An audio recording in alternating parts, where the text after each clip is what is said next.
Chef Ben. You guys both know Ben. This is Dinner with Ben, brought to you by Ashworks Cutting Boards and T North Carbonated Iced Tea.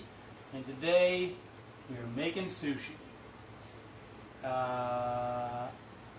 This is a great thing to make when it's super hot out, because really the only thing you have to cook is the rice, and we're going to cook up some sweet potato, but other than that, it's pretty standard. For the rice, sushi rice sometimes varies, so I would recommend that you actually cook it based on the instructions on the bag. Mine says 1.5 cups of rice to 2 cups of water, so that's what I'm going to do, and I'm going to rinse it first. Whatever your rice says to do, that's what I would say. Mine doesn't say to rinse it, but I'm going to rinse it anyway, and I think that you should too. But I'd say we should get started. So I have sushi rice. This is just sticky rice.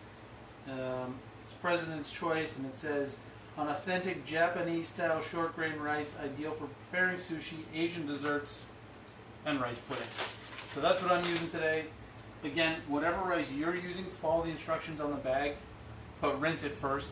We want to get some of the excess starch off, or else everything will be a little bit too sticky. Okay? So I'm going to measure out 1.5 cups of rice. Yeah, just make it easy, I'll just use the same cup. So if you're cooking along, I would say start your rice now. So I'm just going to measure it out and then I'll rinse it. It's really weird they make this bag so small you can't put a measuring cup in it. Yeah, so Wendy says she was curious with the President's Choice one. It's not bad, it's what I use mostly.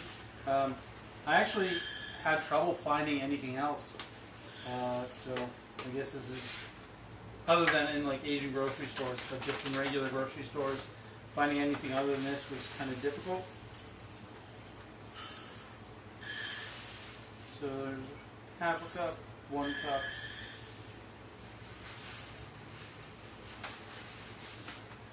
and 1.5 cups. Okay. So when you cook rice, always use the same measuring cup to measure your liquid and your rice. That way you're just going to get consistency. So I have 1.5 cups of rice in here, and I'm going to rinse it, and then I'll add the liquid. So I'm just going to rinse it in cold water. And I have this nice big, really fine colander here. If you don't have this, just kind of sift it through your hands. Just be careful you don't lose too much of it. And so I just have some water in the pot, and I'm just going to move the rice around. And then the water's getting really cloudy, kind of milky. That just tells me that I'm taking some of the excess starch off. We're just going to do this once. We're not going to do it a whole bunch of times. So I can't even see the rice anymore. That's how cloudy the water is. And now I'm just going to dump that. Do one more quick rinse. So you want to make sure you get as much water off the rice as you can, or else it's going to mess up your measurements. If you have, a 1/4 cup of water clung to the rice, when you add your water, it's going to mess up the cooking time and everything of your rice. So get as much liquid off as you can. And I'm just going to put this back in the pot.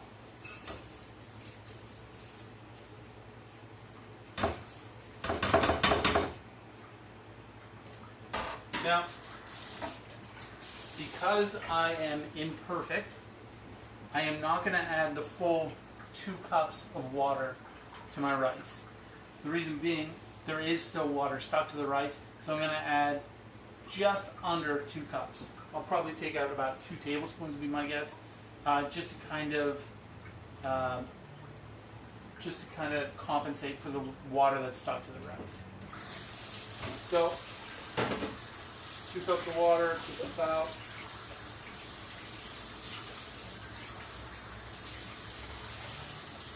So now this one I'm just not going to fill all the way. Okay. Now we're going to turn that on high. And just like with the basmati rice we made last week, I think.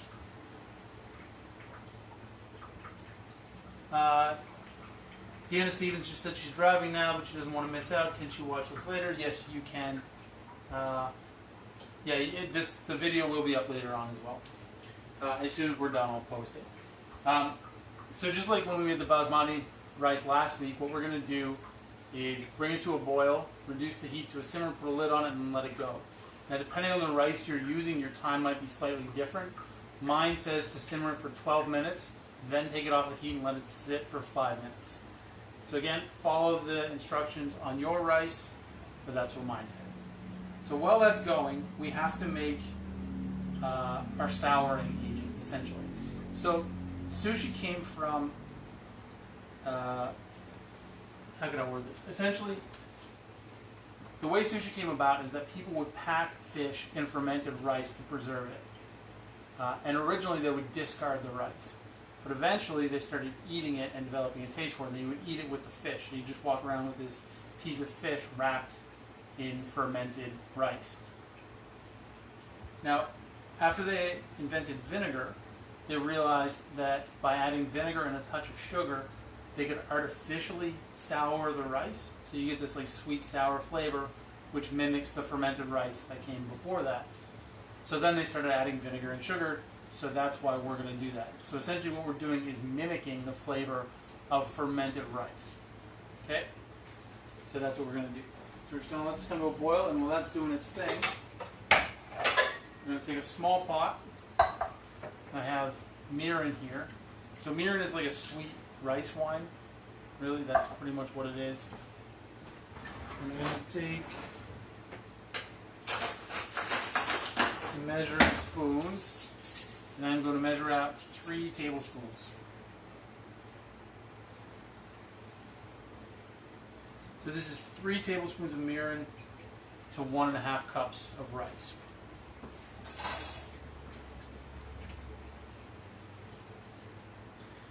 Donna asked if I put salt in the rice. I did not. So we're going to put salt in the seasoning, and obviously we're going to have soy sauce to go with the sushi. So no salt, no nothing in the rice, just the water. Okay, so I have 3 tablespoons of my mirin. And to that, I'm going to add 2 tablespoons of sugar. Okay. And I'm also going to add a nice big pinch of salt, about a half teaspoon. And now all we want to do is heat this up to the point that the sugar dissolves. We don't need to boil it. We're not trying to reduce it. There's not a lot of liquid in there. So we really just want to dissolve the sugar.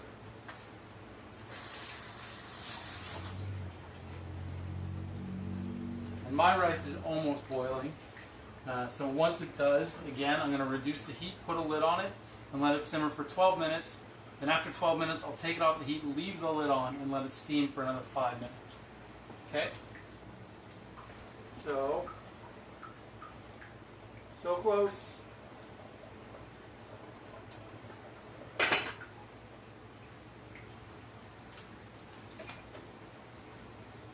There is. I don't know if you can see this burner is smoking pretty bad. There's clearly something on it.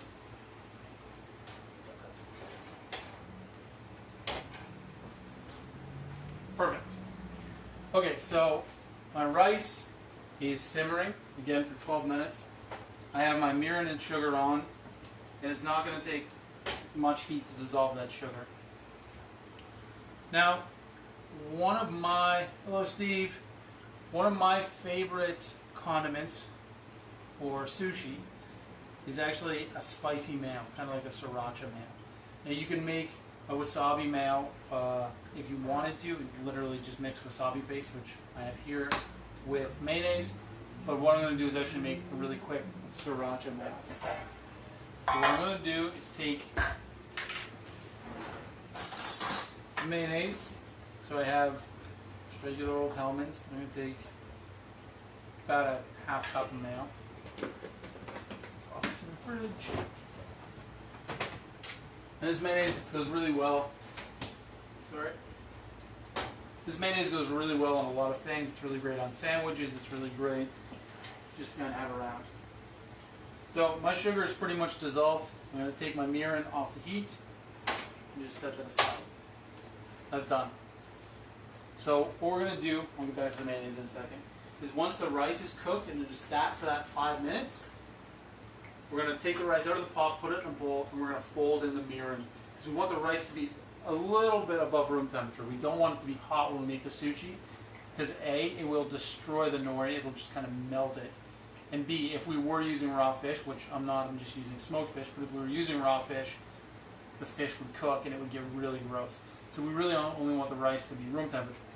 So once it's cooked, we're going to put it in a bowl, we're going to fold in the mirin, and we're going to let it cool. Okay? Let's get back to the mayonnaise.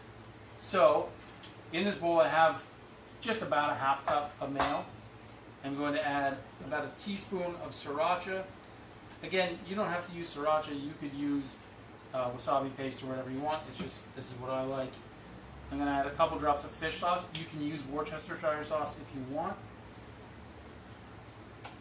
I'm going to add about a teaspoon of sugar.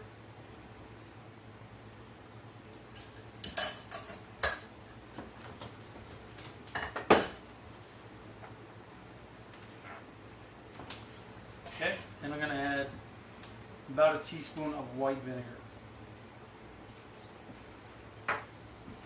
And now I'm just going to mix it up. Steve asked where I got my mirin. I just bought it at Superstore, I think. Superstore or Sobeys. Actually, they both have it. I saw it there today. We just want to make sure we get all of the sriracha mixed in here. Now, if you have a squeeze bottle, put this in a squeeze bottle. It'll look really cool when you squeeze it over. I have squeeze bottles, but I'm just going to leave it in the bowl because I'm assuming most of you don't have them. Now, I'm going to put that in the fridge just to kind of let it set. And then I'm going to deal with the sweet potato. So, sweet potato in sushi might seem like a weird thing. Oh no, I forgot my peeler. I guess we'll use this one today. Sweet potato in sushi might seem like a weird thing, but it's, I wouldn't exactly say it's traditional, but it's one of my favorite things in sushi. So my absolute favorite roll is avocado, tempura sweet potato, and a sweet soy sauce glaze. Now we're not going to tempura the sweet potato because I really didn't feel like deep frying today. It's already hot enough in here. We're not going to deep fry. But we are just going to boil it and kind of mash it up. And it's going to give us this nice sweet flavor with the sweet potato, and then the avocado is going to add this like fatty richness to it. It's going to be really good. So all I'm going to do is cut the end. Whoa! I hope you guys just saw that catch because that was really good. So I'm going to cut the end off my sweet potato, and then I'm just going to peel it. And yes, I am using this peeler. I left my other peeler in my kit today.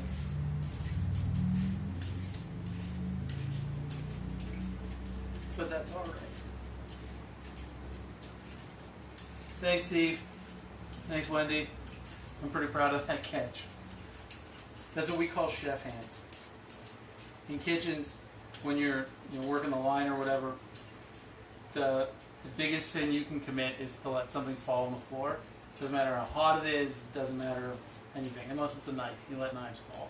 But everything else, you catch it, because if you're in the middle of service and there's 3 other people going to a plate and you're going as well, and you drop a steak on the floor, the whole table has to start again. So you do everything you can to catch it and make sure it doesn't hit the floor. So that's what that was. So I'm just peeling my sweet potato. And then I'm just going to dice it.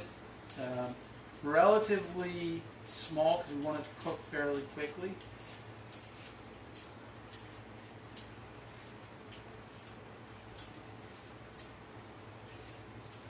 Make sure you get in all the nooks and crannies. Okay.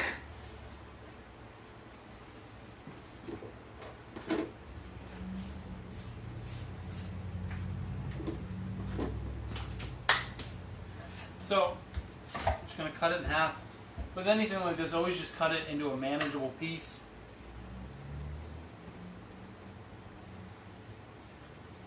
Wendy just said she picked up a peeler like the one I usually use at Superstore for 27 cents. You're going to love it. You really are. Okay, so I'm just cutting, again, just into small, like a medium dice. Again, we just want this to cook fairly quickly, so we don't want giant chunks. Again, just cut it into a manageable piece. Today is going to be more about knife skills than it is cooking skills, if I'm being honest. Because we're going to cut up some avocado, we're going to cut up some cucumber, some carrot. It's going to be good. Okay, so I'm just going to put the sweet potato in a pot. I'm going to rinse it with cold water. I'm going to drain it, add salt to the water, and we're going to cook it.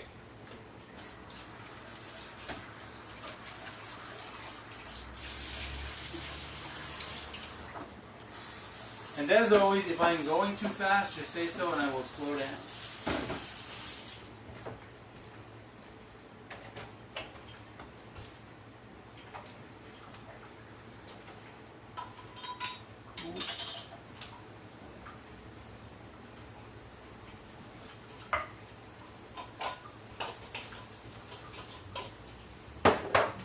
Okay.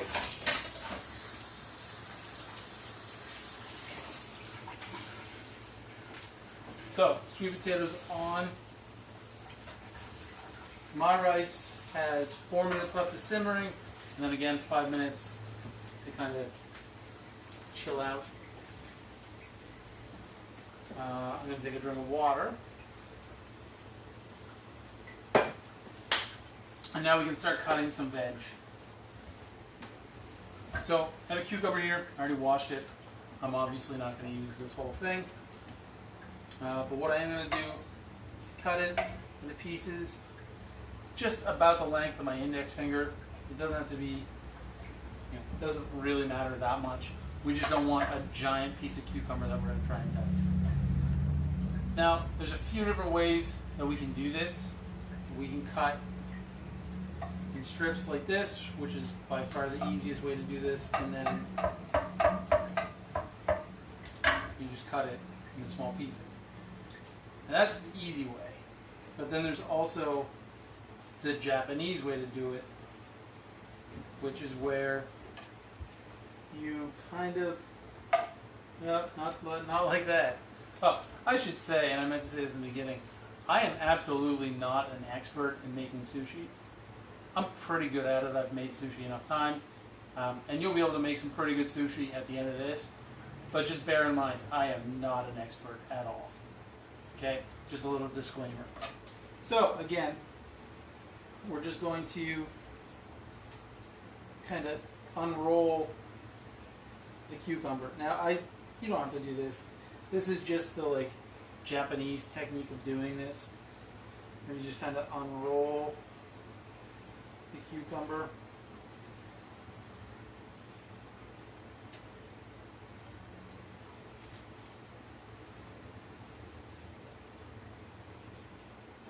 Right? Which looks pretty cool. But I would just cut it in strips and then cut it. So again, the idea here is hold your knife high on the handle.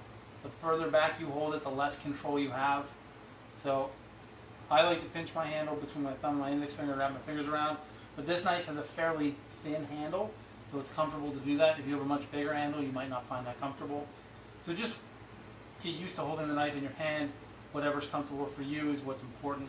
Just make sure you have good control of the knife.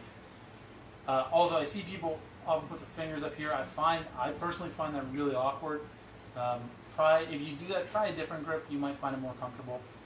And when I see this a lot when I tell people to pinch the knife between their thumb and their index finger. After a while, they end up way up here on the blade. Don't do that. Just stay back here. Just whatever's comfortable. Grab the fingers. Again, we're going to curl them back, knife in contact. Sometimes people will use their first knuckle and put that down. When I say this, I don't know why. Use your fingertips, put them down, hold the food in place, knife up against your fingers, thumb behind, fingers curled, and then slice. Okay? But we want even sized pieces of cucumber here. Very important. And we're going to cut up this cucumber. Okay? 38 seconds on my rice.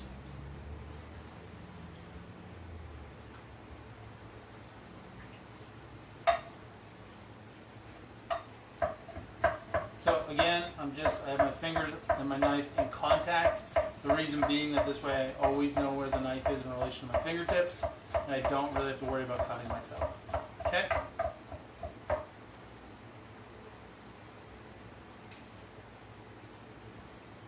And we're just going to set this over here. 3 seconds. Okay, so the rice cooked for the initial 12 minutes. Taking it off the heat. I'm setting a 5-minute timer. I didn't just turn the burner off, I took it right off the burner because there's still going to be residual heat in the burner. So now I'm letting it steam for another 5 minutes. Then I'll take it out and I'll mix in the mirin and the sugar. Again, cook the rice based on instructions on your bag of rice, not on mine. It's very important.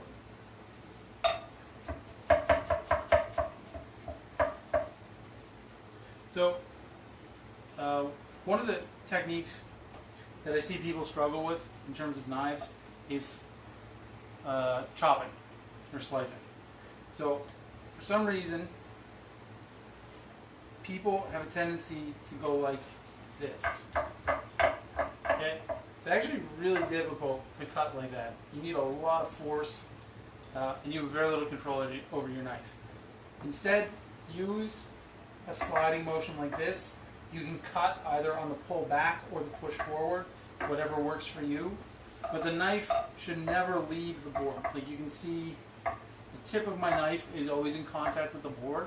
I have to do very little work because I'm drawing the knife across the food as opposed to pushing down. It bruises the food less. You need like no effort at all. Like look at this. Like I'm putting no effort into that. And yes, my knife is sharp, but it's also because I'm letting the knife do the work. I'm not trying to force it through something. I'm just letting it glide through. Okay?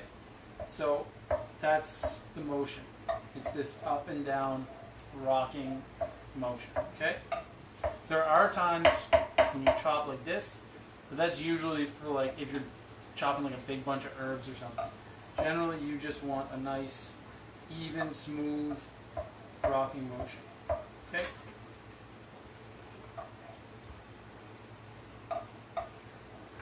And again, you can cut backwards or forwards, or if you get really good, you can do both. But that takes a lot of practice.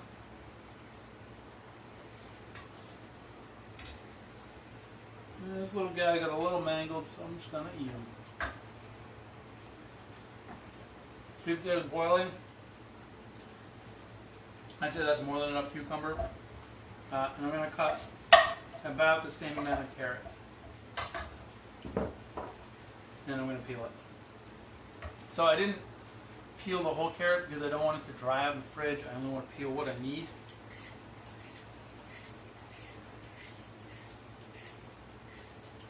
And again, if you need me to slow down, please just say so. I don't mind.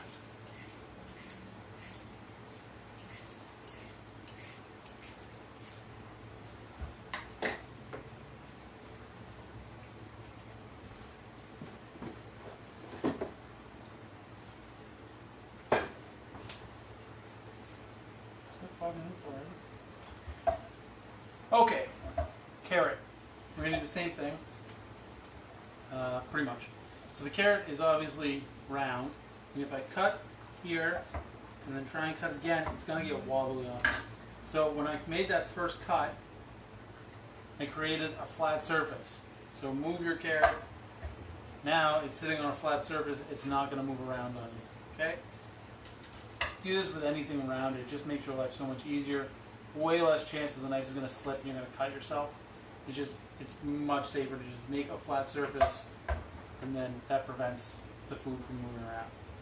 Okay? So similar to how we were slicing the cucumber with that rocking motion, I'm not coming up and pushing down. I mean, you can kind of do that, but instead what I'm doing is pushing through. So I'm starting up high and I'm pushing down and moving my knife forward. I'm not just coming down, I'm moving forward as well. So I'm still doing that same kind of slicing motion. Okay? Now you can just come down, but you're going to find it way more difficult to just come straight down. Okay? Now same thing, and you can stack these, but don't stack them too high. I usually only go 1 or 2 because they're going to slide around, excuse me. And you don't want them to slide around, you don't want to cut your fingers. Nice little piece of cucumber.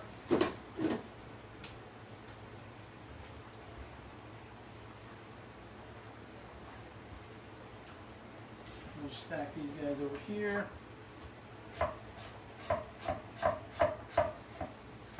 I also, rice. Okay. That was a quick 5 minutes. So, hello Petra. So what I'm going to do is take this bowl.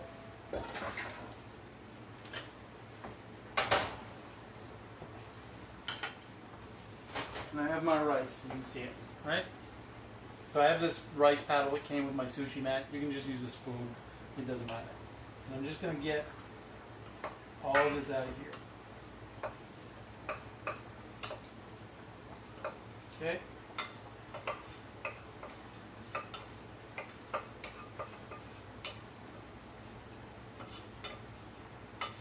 Now you want to be fairly gentle here. You don't want to break your rice up. You don't want to move it around too much. You're really just trying to get it out of the pot. And now I'm going to add my mirin and sugar and salt mixture.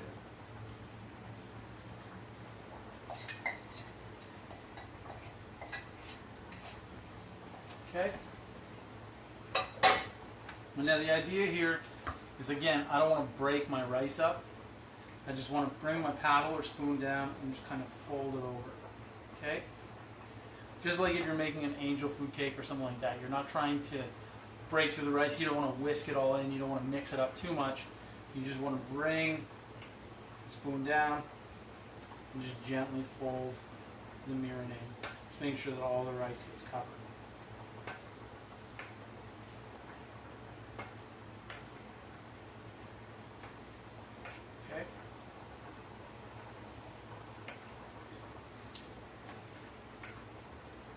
And it smells delicious. It really does. But again, that's way too hot to make sushi with right now. So we're just going to set this aside and let it steam. Now, if we were going to let it sit for like an hour or something, we would cover it and leave a little hole open. But we want it to cool off fairly quickly because we want to eat some sushi. So we're going to let it just sit without a cover on it. It's not going to dry out. It's going to be okay. Okay? And if need be, we can mix it every 5 minutes or so, kind of spread the rice out, and that'll help it to cool. So my sweet potatoes are boiling away. I doubt they're done, but let's give them a check. Not done, but that's okay. We go back to chop.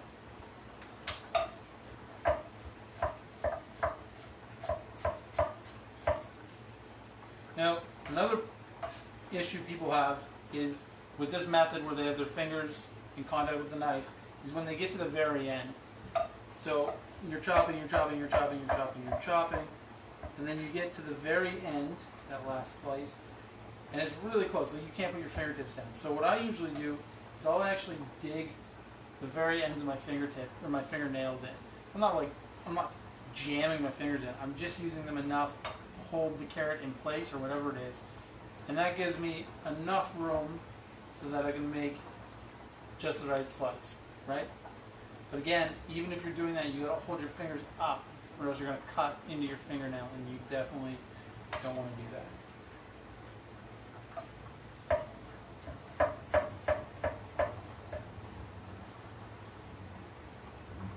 Any questions? Is everybody on pace? Everybody's on track. We're doing all right. Yes. Yeah. Okay. Cool.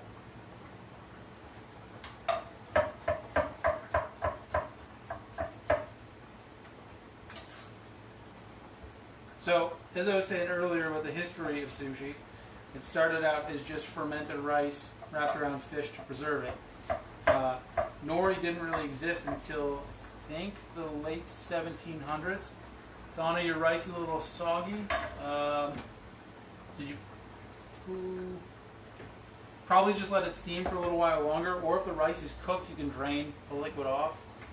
It might have just been, if you rinsed it, if there might have been a little bit of extra water on it when you added the water. I'm not sure what happened there. But yeah, if the rice is cooked, yeah, then just drain it off. That's all you can really do. What was I saying? Oh yeah, so nori, which is the seaweed, didn't really exist until I think the end of the 17th century. So prior to that, all sushi was unagi. Is that right? Unagi's the sushi without the nori. Oh, I can't remember. Pretty sure unagi is the sushi without the nori. So it's just like a ball of rice with a piece of fish on it. That's what sushi was, or rice wrapped around fish. And it wasn't until nori came to be, in flat sheets around the end of the 17th century that they started actually making sushi rolls. And when they did, they were much bigger. They were like 3 times the size of the sushi that we eat today. And they were served as like street food. People coming home from work or going to work would just stop by a vendor, grab a roll, and then just kind of walk down the street eating it. And that aspect of it was more in like the turn of the 20th century.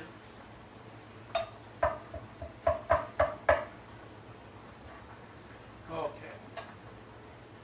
So we have our carrot, we have our cucumber. And our sweet potato. My sweet potatoes just about done. I'm just going to turn the heat off and let that sit for a minute. Hello, Ryan. Hello. Okay, so the rice, I'm just going to give it a quick stir, just so we're evenly cooling it. Again, just a gentle stir. You don't want to break this up too much. And if you go to sushi restaurants, you'll see them fanning it and everything. I don't have a fan. I'm not going to do that. Okay, but what I do have is an avocado. Now, you have to be very careful with these. Alright, and this is going to sound ridiculous, what I'm about to tell you, but I promise you it is not. Avocados are very, very dangerous. People go to the emergency room every day because of these things, because they're stupid. Not the avocados, the people. So oftentimes you'll see people hold the avocado in their hand, they'll jam the knife in and spin it around. Problem is that every once in a while you get an avocado where the pit is really soft and the knife just goes right through and then that goes in your hand. So instead what we're going to do is I'm going to grab a clean towel, and I recommend you do the same. Grab a clean towel. Hello Christina Rose, thanks for coming. Christine Rose, hello. So, avocado on the cutting board, knife in, not in my hand, knife in until we hit the pit, okay? And now we're just going to spin. And my knives are not around, my fingers are not around the blade or anything like that. We're just spinning until we meet the other side, okay? Knife out. And now we twist. Now this guy, avocado down, okay? Not in my hand. Now I've told people this, and they looked away and looked back and I've seen them coming at the pit like this. I'm not even joking. That's a really good way to get a knife in your hand. Don't do this. That's really bad. Leave the avocado on the board, put the knife in, give it a quick smack. Okay? With a towel, grab the avocado and just gently spin. Pit will come out, and then just grab that with your towel. Okay? Much safer than how people normally do this. Now, I'm going to drain my sweet potato and then we'll come back to the avocado in a second.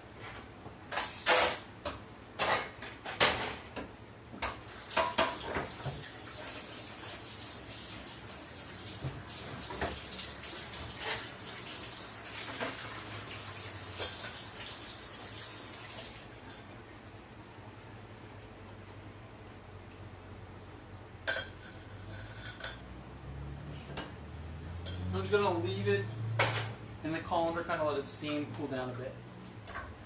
So now we have two halves of an avocado. Now, I'm sure most of you have seen people take a spoon and dig this out, and that's fine, but we're not going to do that. What we're going to do is actually peel the avocado. This is why it's important to have a rather firm avocado. I wonder how many times I'm going to say avocado. All we're going to do is actually just peel it like this. And that's going to make it very much easier for us to cut it when the time comes. So again, we're just going to pull all the peel off.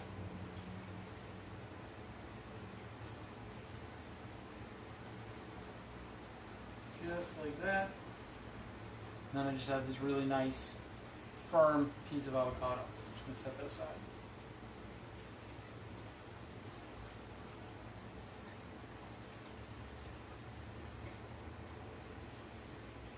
And we'll do it with the other piece too.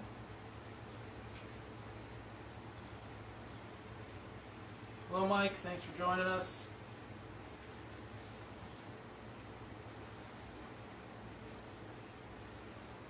So if your avocado is soft, obviously this is not going to work for you. But you'll see why we're doing it in a few minutes.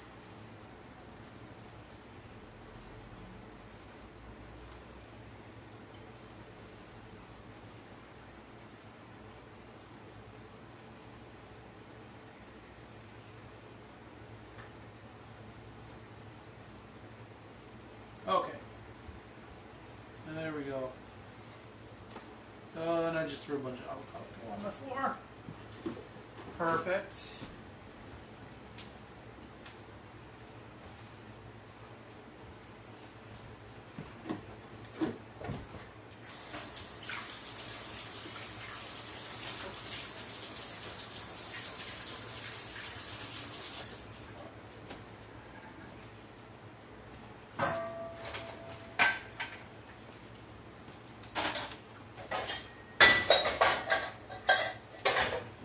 I have this avocado, this sweet potato. I'm just going to mash it up with a fork. Nothing too fancy here. And I'm not adding any seasoning or anything to it. We're going to let the soy sauce season it at the end. Hello, Deanna. Thanks for joining us. So yeah, I'm just mashing this up.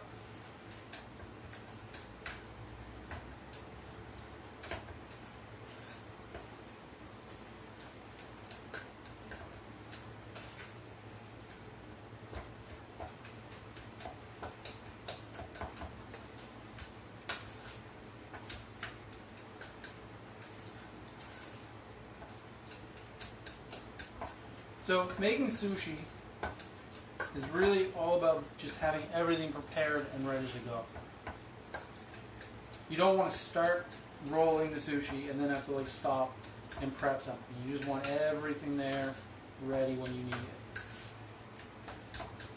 That's really one of the keys. So we have the sweet potato there. The rice, which is still a little bit too hot.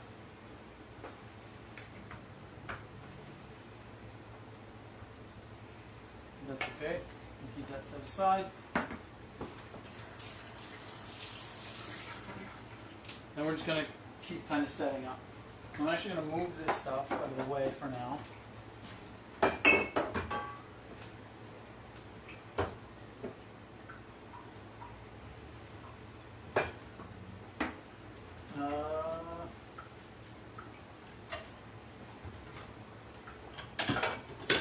So I'm just going to take a bowl, and I'm just going to put some cold water in it and set it. It doesn't have to be cold water, just kind of room temperature water. So this is going to help us handle the rice. So if I just put my hand in the rice, it's just going to completely stick to my hand, right? It's sticky rice. That's what it's supposed to do. But the water is actually going to prevent that. Okay, so that's what the water is for. And that's going to make your life much, much easier. So Wendy just asked if I was going to tempura the sweet potato, would it just be the chunks or the mashed? So Wendy, if I was going to tempura it, what I would do is actually cut it in like chunks, like batons or French fries style or size pieces, and then I would dip it in the batter and deep fry it from raw. I wouldn't boil it at all. But again, I didn't really want to get it in deep frying today. We will do that at some other point, just not today. And if you have like panko or something like that, panko breadcrumbs, you can sprinkle them on, and it'll kind of mimic the crunch. That's what they would use as tempura bits at most sushi places, is just panko breadcrumbs. Yeah, so when you said the size you would need for the roll, exactly. That's exactly right. Okay, so we have some water here, and we have our sushi mats. I hope everybody was able to find these. I've seen them pretty much every grocery store. The secret to keeping this clean is actually wrapping it in plastic wrap. If we don't do that, it's just going to get filthy. We're going to have to clean it after every roll, and it's just going to make a huge mess. It's impossible to clean out all these grooves, so we are just going to wrap it in plastic. Move my avocado out of the way here.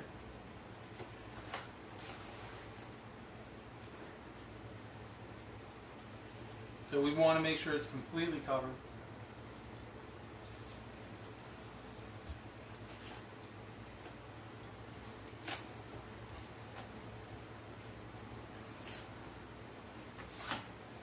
And nice and tight as well.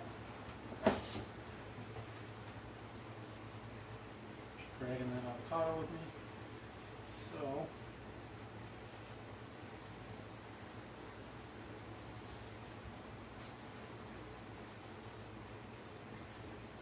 wrap that. I'm actually going to wrap it again because that didn't exactly cover the whole thing.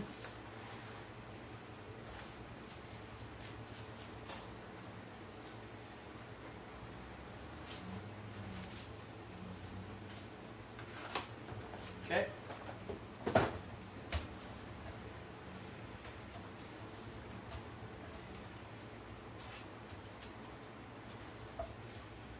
I wrapped it a little bit too tight, and now it's kind of rolled up.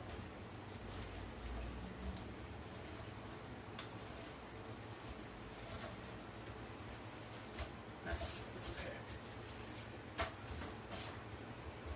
So, there we go. The sushi mat is rolled up. Perfect. So, let's check our rice again.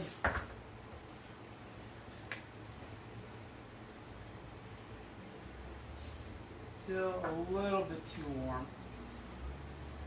That's okay. So, the only other ingredient I have on hand for me is smoked salmon. Often I'll put smoked mackerel in here.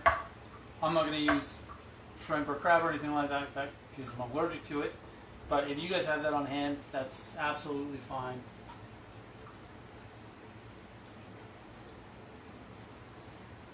Yeah, Wendy said don't get me to wrap Christmas gifts. I'm terrible at wrapping Christmas gifts. Actually, that's not true. I am fantastic at wrapping the first Christmas gift. But then after that, I become very, very bad and disinterested in it. So again, I only have smoked salmon here. I'm going to make some veggie stuff. But whatever you have, you can throw it in. That's completely up to you. I'm going to grab my sriracha mayo. Because again, the idea here is that we want to have everything on hand and ready to go. The other thing I'm going to do is open up my nori.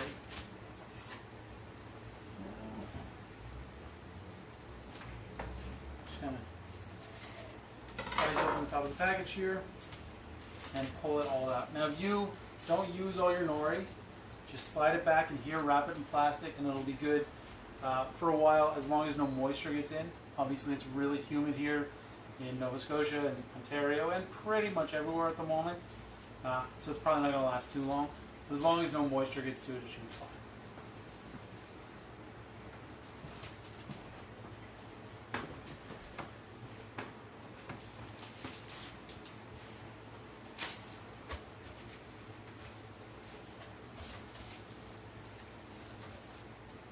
Yeah, I did a terrible job.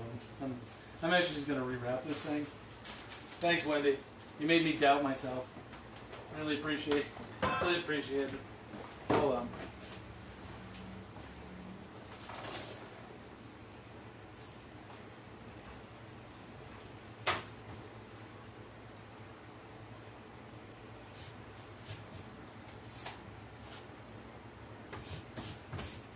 There we go. Look at that. Perfect.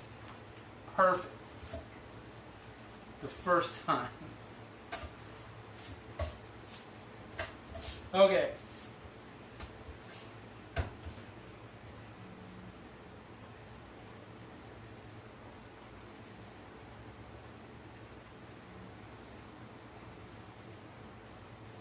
So,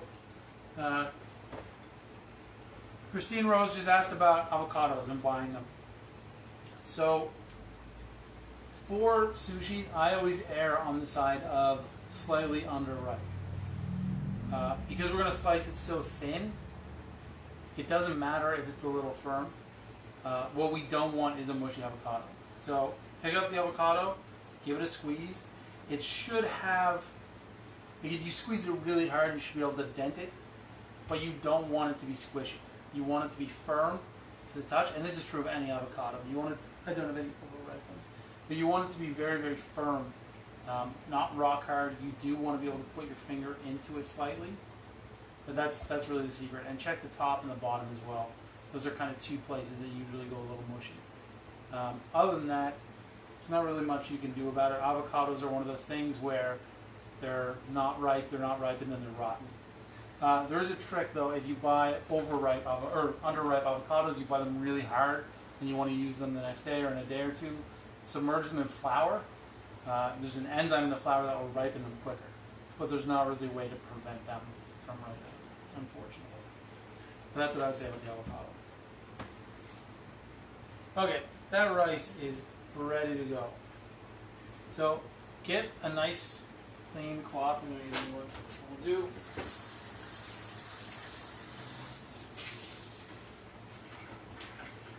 Because we want to wipe off our knife after every use. Although we're not at that point yet, but it's going to happen. So, what we're going to do, I'm going to take one sheet of nori. And if you look at your nori, it has lines. Okay? So it has lines this way.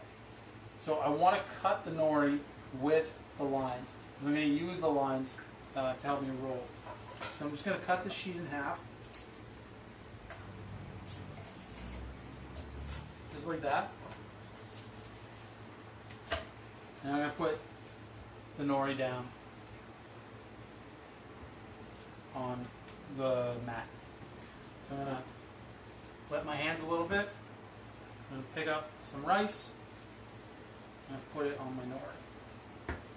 Now, we don't want too much rice on here.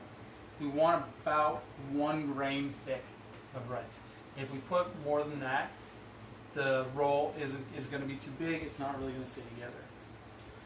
So I just have some rice on here. I'm just going to even it out. I might need to put a little bit more on. It's okay.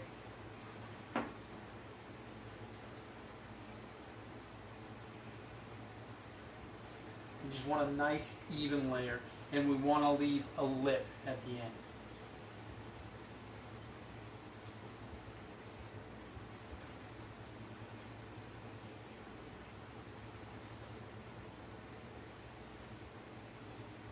Okay. So I don't know if you guys can see that, but I will bring it closer. So this is kind of what you're looking for. Okay, a nice thin layer of rice and then a lip at the end. Now I'm just going to do a really easy kind of vegetable roll here. We'll take some of our carrot. Might as well put a line of sriracha now down the middle. Nice little line. And I'll take some cucumber. So Donna said she missed the direction of the lines. Cut with the lines. So the lines are running this way. Cut that way as well, because that's going to help us roll. Okay, so I have my filling in here right in the center of the rice. And now I'm going to pick up my mat. And I'm going to kind of tuck everything in as I do this. I'm going to bring the mat down and pull it back. Okay? And then I'm going to roll forward, pull back. I'm going to grab the end of the mat, and then I'm going to tuck with these fingers like this, and I'm going to pull forward. And now, hopefully, if everything worked, it's a little mayonnaise-y, but I have a nice, even sushi roll. There's a little bit of cucumber coming at the bottom, but that's all right. So I have this nice sushi roll. I'm going to set it aside. I'm not going to cut it yet. I'm just going to set it aside, and we're actually going to use this really nice Ashworks charcuterie board. I'm just going to put the sushi on that for now. So, one roll done. Christine, the mayonnaise is a sriracha mayonnaise I made. So it's, I wouldn't exactly call it Japanese, but it works really well with sushi. Or pretty much anything, for that matter. Okay, so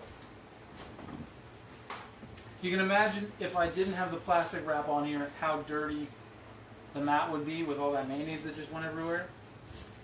So, let's make another one. We'll start with the regular rolls, and then we'll work on some inside-out rolls. So, again, take the rice, a little more, hands nice and damp, and spread the rice out. Again, it's so important that the rice be in a nice even layer. If you have like a big chunk of rice in the middle of the sushi, it's going to throw the whole thing off and it's not going to roll properly. And it's also important not to have the rice too thick.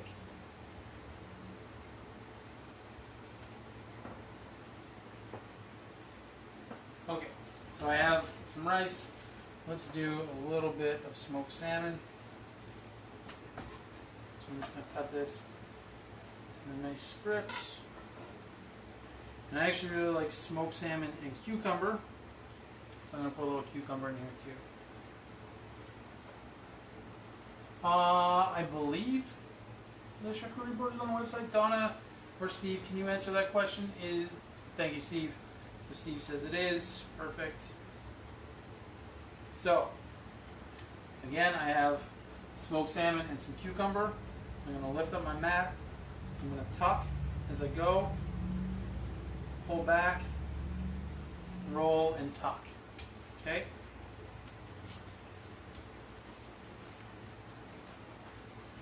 And you can roll all the way to the end. There we go. Okay? So nice roll.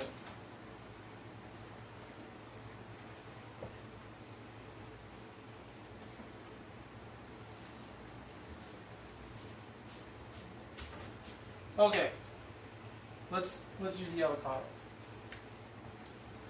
So,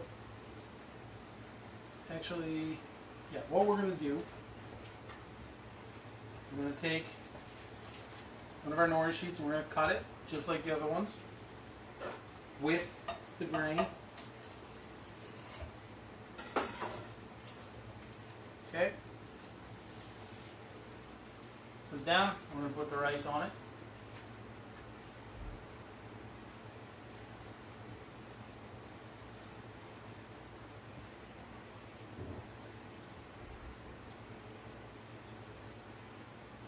Spread it out nice and even.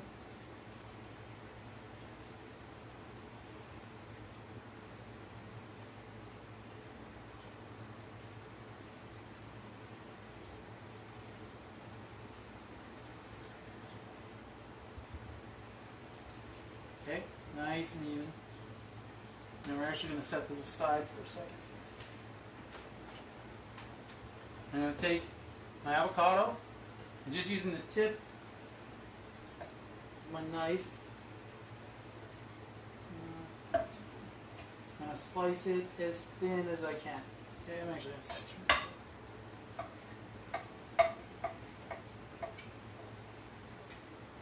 Try and keep it together as well. Try and keep it all intact.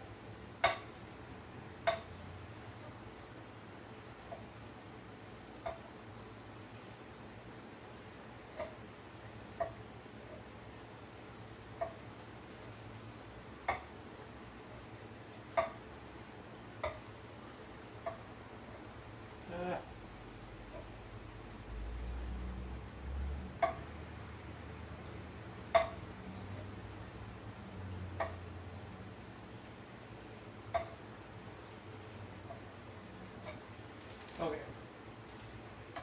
So now I'm going to bring this back over. We're going to fan the avocado over the rice.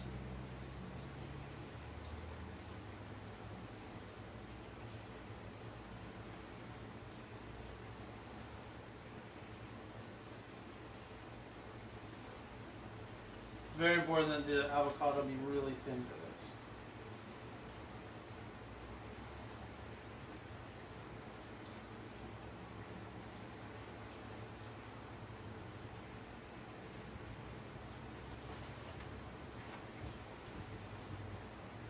Okay, I'm just going to pat that down a little bit.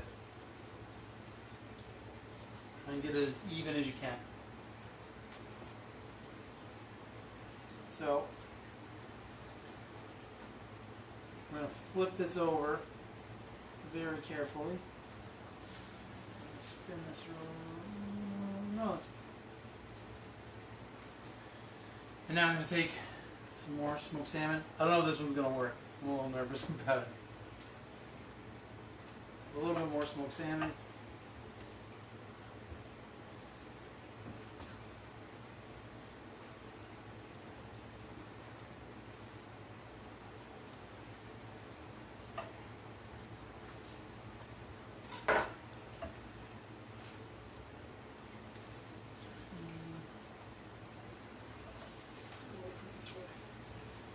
And now I'm going to roll this.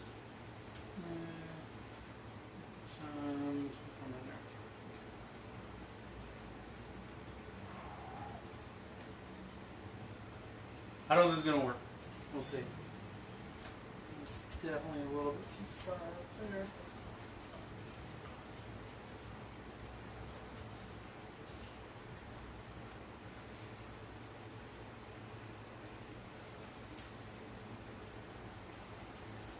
But it's the same principle, right? You're just tucking and rolling. Yeah, so I had a little bit too much nori on there, or it didn't get under. Yeah. Yeah, that one didn't go so well. That's okay. So we'll just pretend it did by cutting off this excess nori. Look at that. Look at this beautiful roll.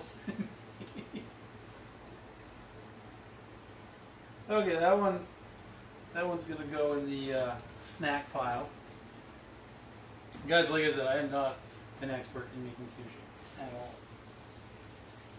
And my mat's falling apart. Oh man. Okay, let's make another inside-out roll.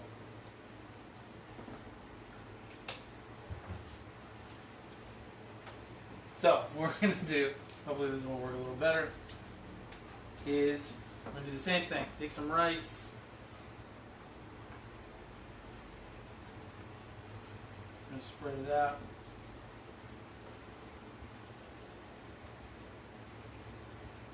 So when you do the inside out ones, we're not going to put avocado on the outside of this one. But when we do the inside out roll, we want a little bit more rice than we do on the inside ones. Okay? So I have my rice, and I'm going to take this avocado that's falling off this dragon roll. I'm going to put that inside here.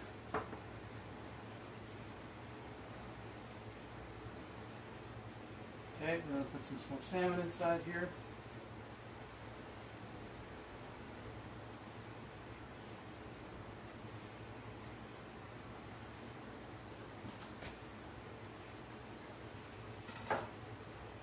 And let's put a little bit of sriracha mayonnaise.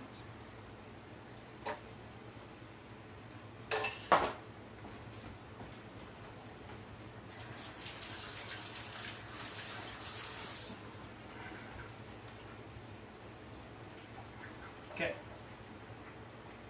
So, I'm just going to tuck and roll, guys.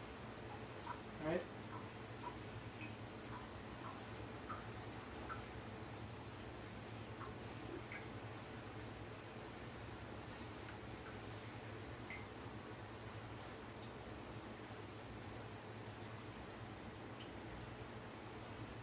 Okay, that's not so bad. There we go. But I made a big mess. How's everybody doing? Is everybody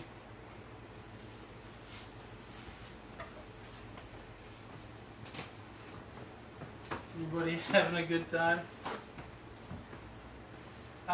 Wendy asked if I ever use sesame seeds for the outside. I do sometimes, but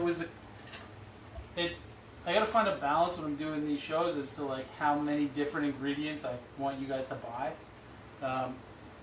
So, I'm trying to limit it so that it's not like prohibitively expensive to follow along. But yeah, I would normally put sesame seeds on the outside of that. I don't actually have any black sesame seeds right now, I just have white ones. But yes, you could definitely do that. Alright, what else do we have here? I don't know. Let's make a really big one. I took my saran wrap off because it just kept falling off and it was driving me crazy. So I'm going to make a really big roll here. We'll call this a lunch roll. And this is actually kind of cool. You can make this stuff, right? And you can wrap it in plastic wrap, put it in your fridge, and then you can take it to lunch. Or you don't even have to cut it, right? Like I'm sure you've seen people walking around gnawing on big pieces of sushi. Well, you can do that too. And as you can see, like it takes some practice to get used to rolling it, definitely. Like, and obviously, I'm not great at it.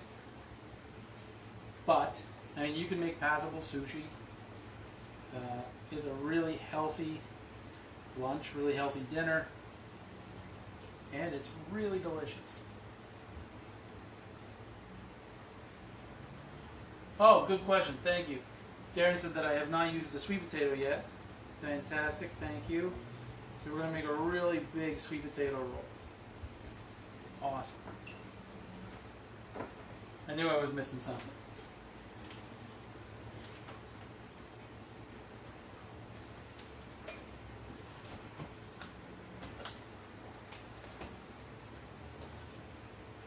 So I'm just going to put a nice big line of sweet potato down here.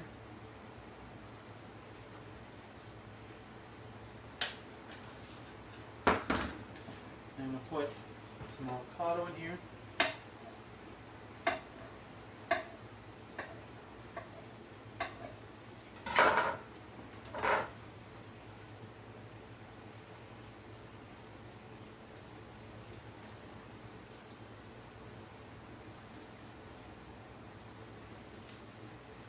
Let's roll it.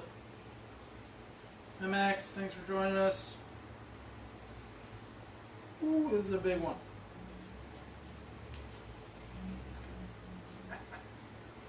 I've never made a sushi roll this big. This is ridiculous.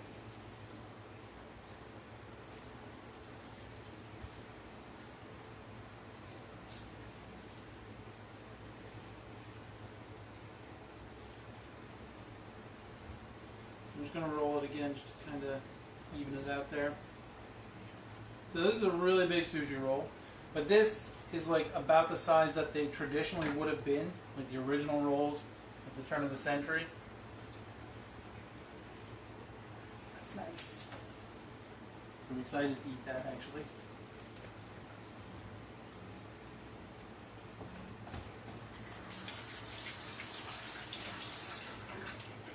What else? let's do another veggie one.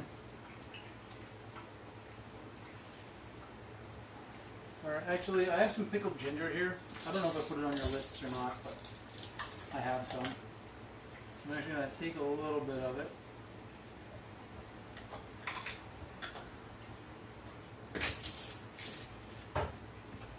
Chop it up.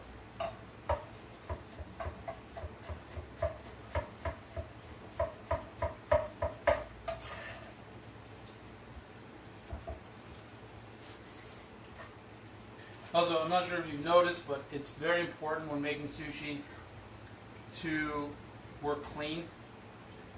You know, if you have like junk all over your board, it's going to get in the sushi, it's just going to be a mess.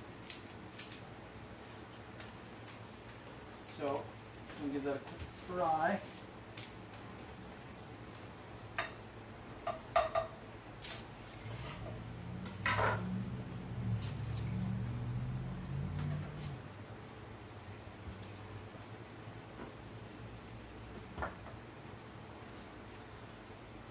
Take some rice, we'll spread it out.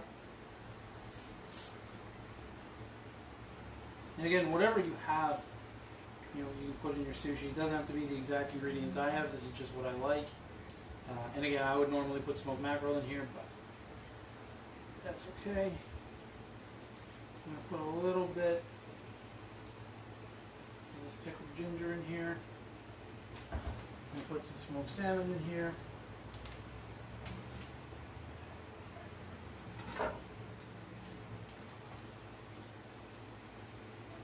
Yeah, this is going to be a good one.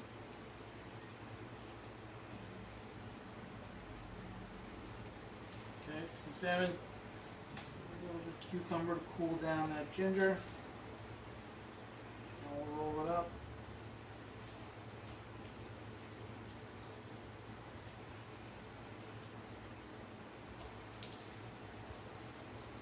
Look at that. See, I'm getting better with practice. Perfect.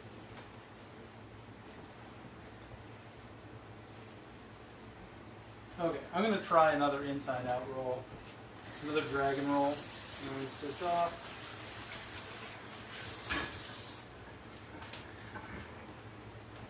Because that last one annoyed me, so I'm just going to try.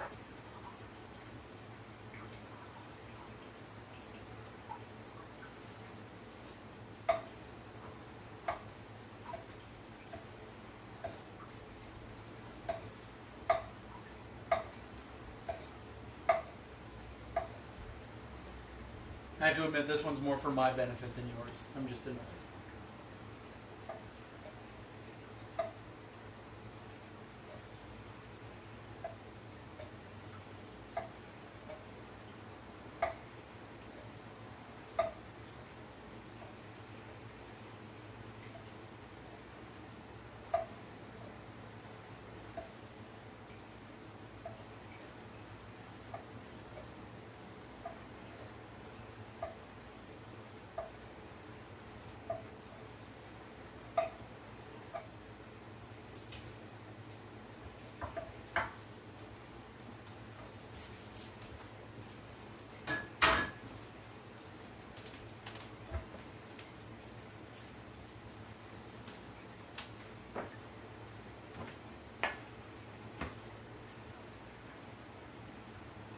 No, Christine just asked if I had anything else in the mail. So it's actually about a half cup of mayonnaise, a tablespoon or two of sriracha, a few drops of fish sauce, a touch of vinegar, and a little bit of sugar as well.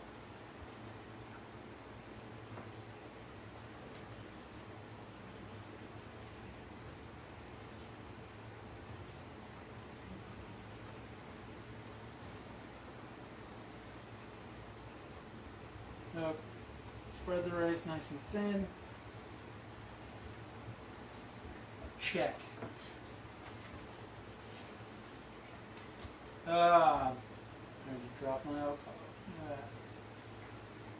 So now,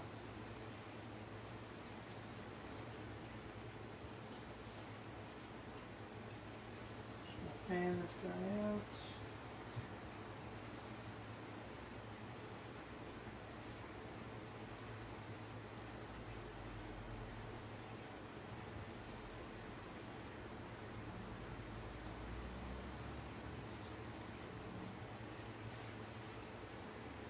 I just want this to work so bad. Hello, Sus. That's my wife saying she can't wait to get home. Need some sushi. Hope you're quick because there might not be any left. I'm joking. I'll save her some sushi.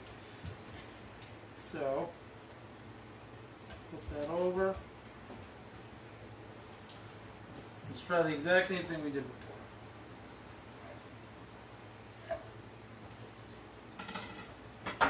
Actually, I'm going to take a little bit of wasabi.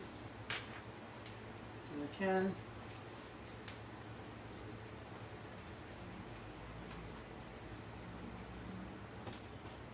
My hands are too slippery from the starch on this. So I thought that I had wasabi in the fridge from the last time I made sushi. And at about 20 after 5, I was like setting up, I was getting everything out, and I was like, oh, I need wasabi. So I ran up the street, I'm just brushing a little bit of this on. I ran up the street, got in the car, ran up the street to a grocery store in rush hour traffic. No wasabi. I was like, oh, cool. Then I had to run to another grocery store. Luckily they had it, but by the time I got back it was like 10 to 6. A little stressful, but we made it, guys. We're here. It's exciting. Okay, a little bit of cucumber. Let's roll. Yeah, so it's fish sauce and the mayonnaise. It works really well. It's delicious.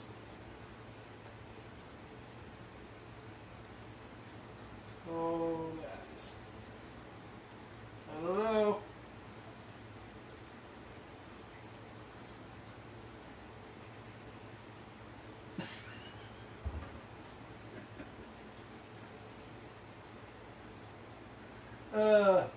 Closer, but no.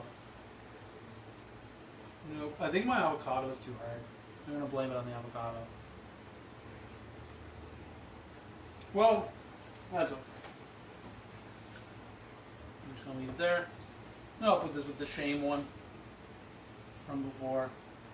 Cool. Okay, I think I have enough rice for 2 more rolls. So I'll do a carrot. That's like, I'm going to have to work on the dragon roll. That's more of the advanced class. We'll have to do that again sometime.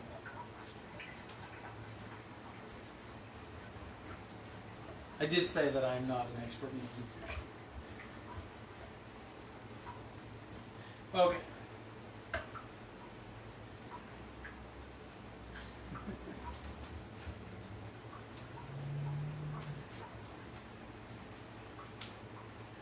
Clean up everything here a little bit.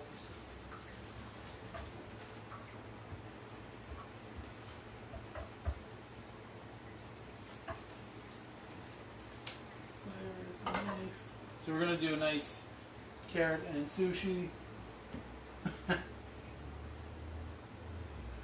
Which is hotter, the wasabi or the sriracha? Definitely the wasabi.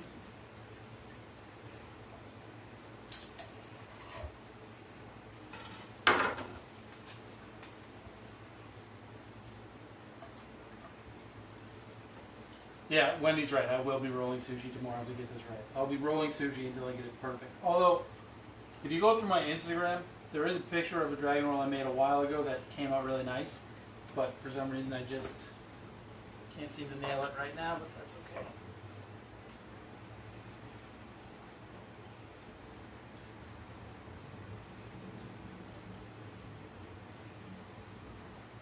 Okay, spread the sushi out, the rice rather.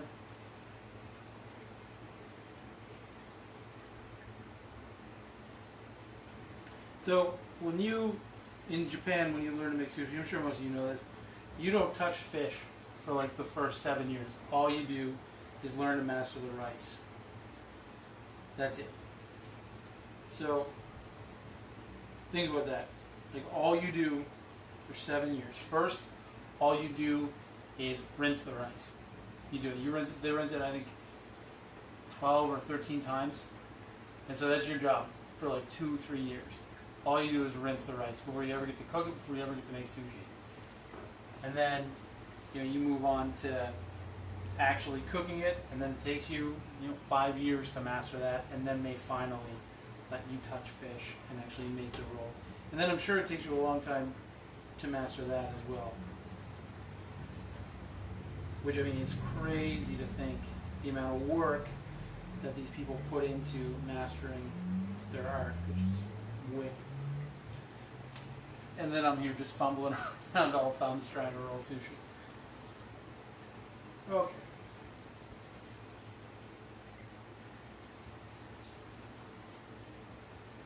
Beauty. A little loose on the bottom there, but it's okay. And we'll take this last little bit.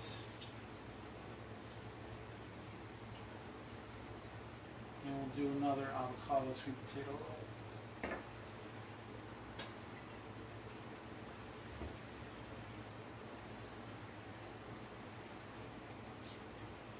So I want to use up all the rice. I don't want any leftovers. So another thing is people often wonder, like eating Chinese food, why they would use chopsticks for rice as opposed to a fork or a spoon when it seems difficult to grab all individual rice grains. The reason is that in most of China and Japan, or the rice-eating parts of China rather, because there's a whole section that eats mostly noodles, but in the rice-eating parts of China, the rice they eat is sticky. It's similar to this. So they can pick up a big piece of rice with the chopsticks as opposed to just like 1 or 2 grains. So that's why they would use chopsticks instead of rice. It's actually more efficient. And China actually developed the fork. They were the first ones to do it, and they developed it long before they developed chopsticks. But it was like a pitchfork style thing. It wasn't really something they would eat.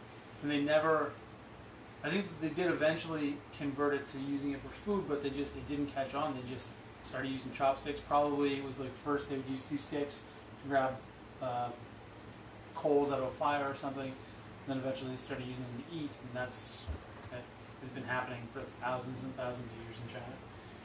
And the rest of Asia as well. No, sweet potato.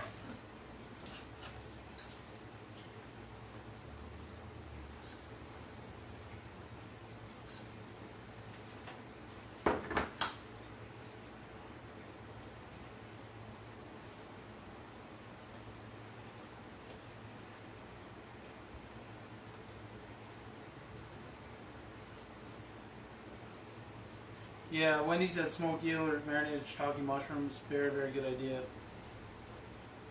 Like I said, anything you want to put in here, you absolutely can. And that's what's so great about it.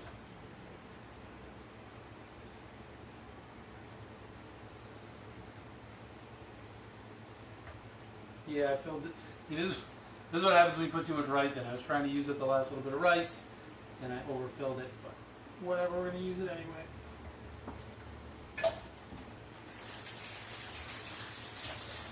See, I'm showing you what not to do just as much as what to do. These are both very important things. So, next step is I'm just going to tidy up, and then we're going to cut our sushi and kind of present it. This one's good.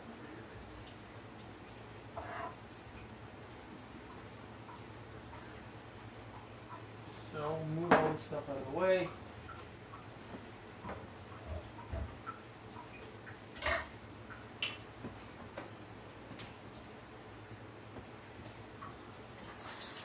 Just kind of tidy everything up real quickly.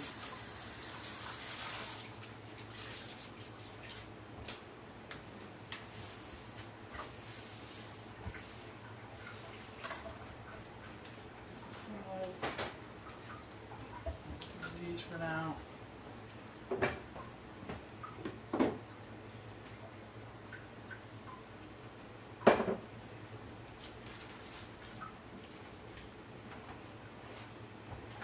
Okay.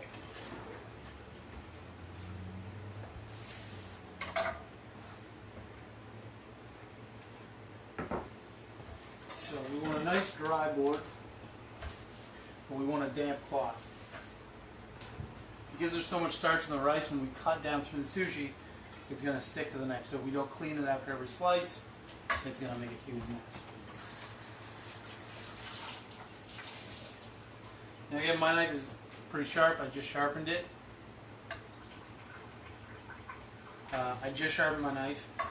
If you don't have a really sharp knife, you might want to try using a serrated knife. I've never used a serrated knife for this, but I assume it would work. Steve just asked how often I oil my board. I do it once a week. I just did it yesterday, actually. Okay, so I'm going to take sushi off this board.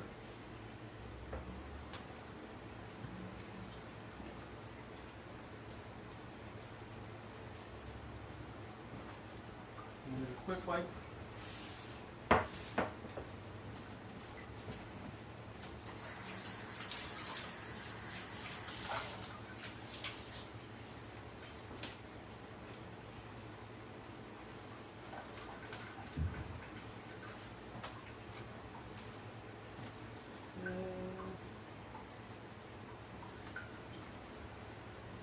So when you buy one of these cutting boards from Ashworks, you get a card like this, and then you get another card. I don't have one with me. It's in the other room. It kind of explains care instructions, which is very, very helpful. It tells you how to maintain it, how to wash it, how to oil it, and you get you can buy a bottle up there of the mineral oil, which makes the board beautiful. So. I use it pretty often. I actually use this board every day. So, nice clean knife.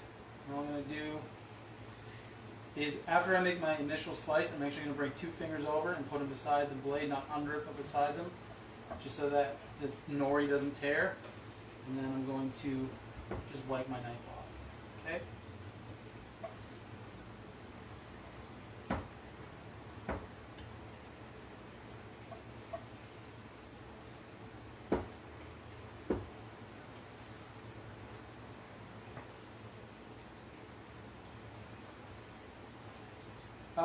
Wendy asked if there's a point with a cast iron pan where you don't need to season it.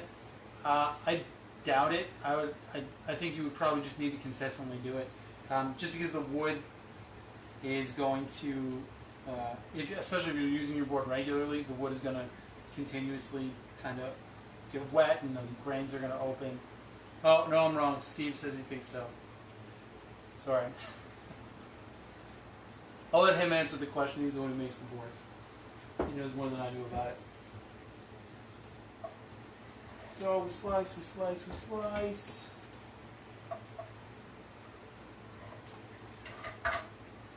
Now here we go. We have like stereotypical, like sushi looking sushi, right? Like that looks beautiful.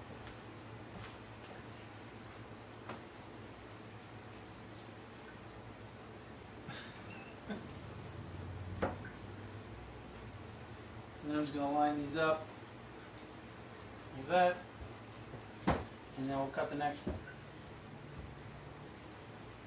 Let's do this guy.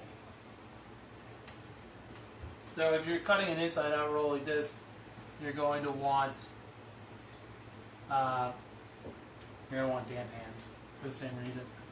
Is it okay to dip the knife in hot warm water to cut the sushi?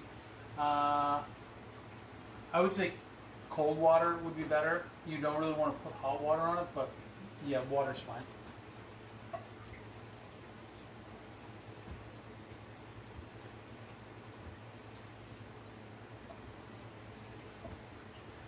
And you don't want to just push down, like I just almost did, because you don't want to squeeze all the stuff out of the sushi, right?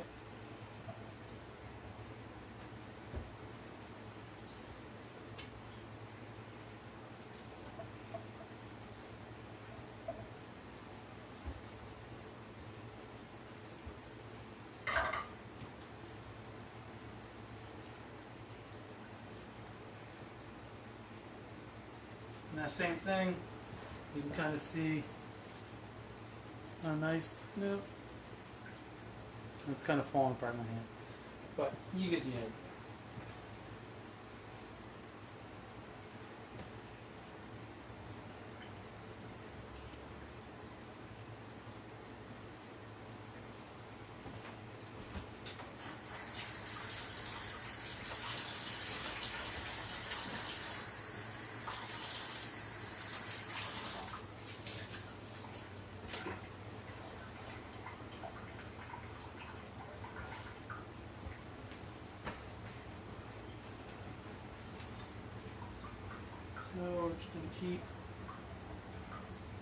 slicing our sushi.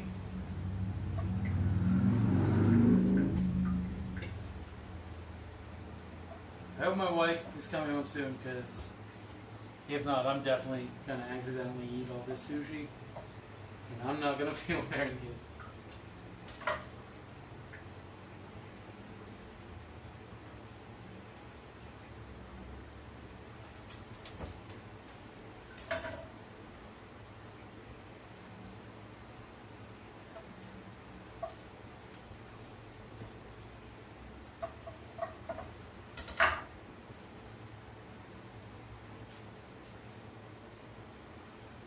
So this one's kind of, one end of it, yeah, one end of it was falling apart. It's okay. It's just a vegetable roll anyway.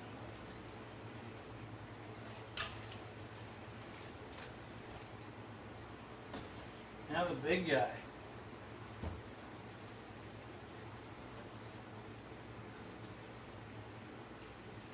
Yeah, this would cost you a lot of money if you went out.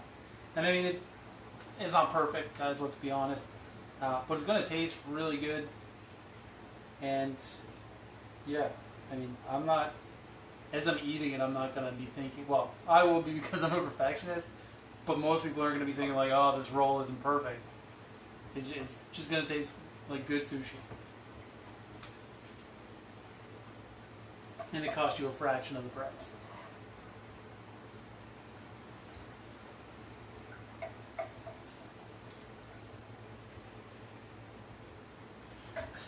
Oh, so look at that. I don't know. I think that's very pretty. It's a giant sushi roll, but it's beautiful. And yeah, so this is about the size that sushi would be back in the early 1900s.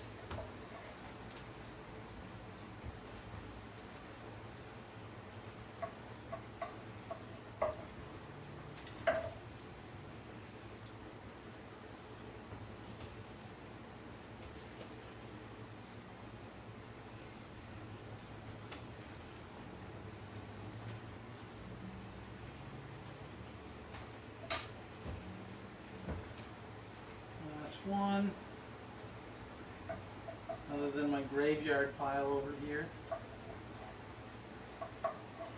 which I am going to eat, don't worry, I'm definitely going to eat it, I'm just not going to put it on the presentation board. Okay, so we have our sushi plated. I'm going to bring that up here. Well, this board is really nice because it has tapered edges so you can easily pick it up. Huh? They think of everything.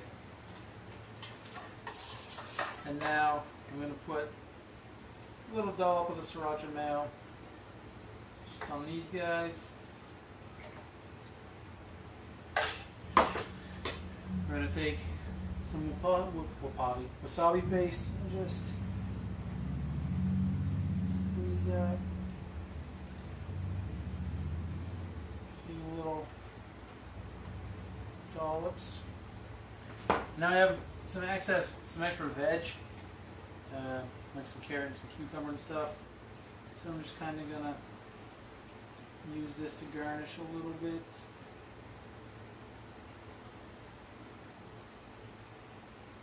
Just like that.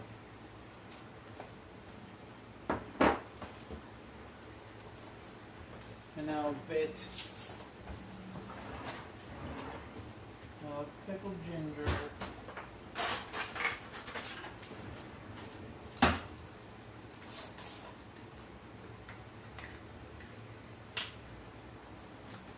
Oh, thank you, Christine. She said she will definitely watch another video.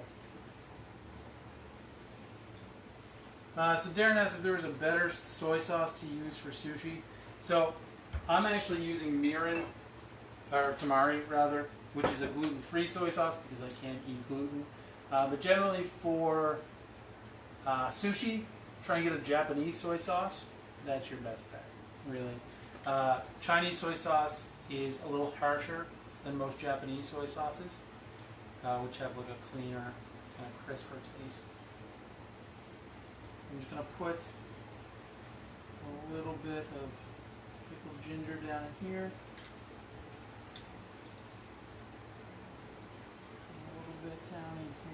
Now this stuff, pickled ginger is really easy to make,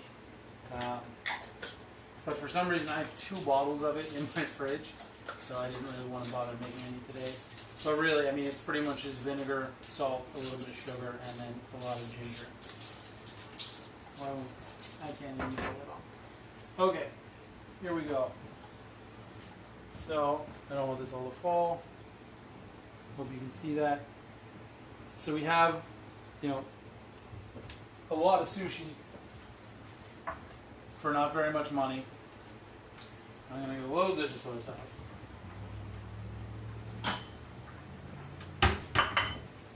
And I mean, yeah, Kikkoman's a pretty good brand. I mean, it's been around for a very long time. Yeah, there's nothing wrong with it, for sure. A little bit of soy sauce. A little bit of wasabi. Does anybody have any questions before we go? No? So, what do I want to start with, guys? Let's take this guy right here. Get that. Oh, I dropped it. Get that in there.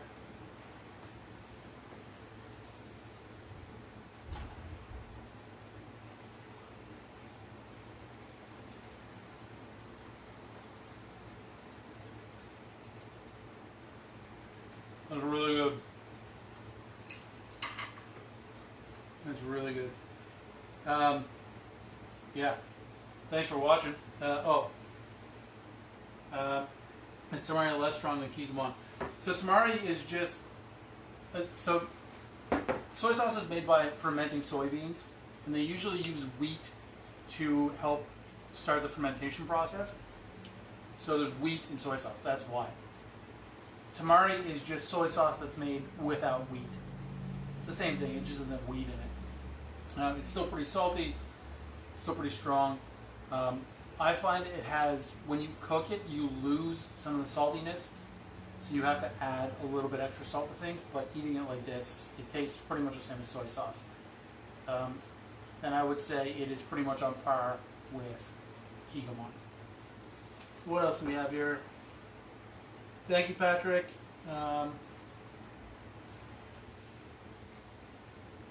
Thank you, Wendy. Thank you, Steve. Thank you, everybody, for watching and for joining me. If you did make sushi along with me today, please share some pictures on the page. I'd love to see it. I always love to see what you guys end up making. If you would share the video, that would be amazing. And we'll be back next week. I think we're going to make steak. I think that's what we're going to make next week. Steak, probably some kind of really delicious potato, some kind of starter, dessert. Yeah, so come back next week, same time, and tune in or check out on Wednesday, and I'll have the list of ingredients up and the menu. So guys, thank you again so much for watching. I really appreciate it. And if any of you have any questions after this, or you're watching this video later and you have a question, just send me a message. I'm always happy to answer it. Thanks again, guys. I will see you later.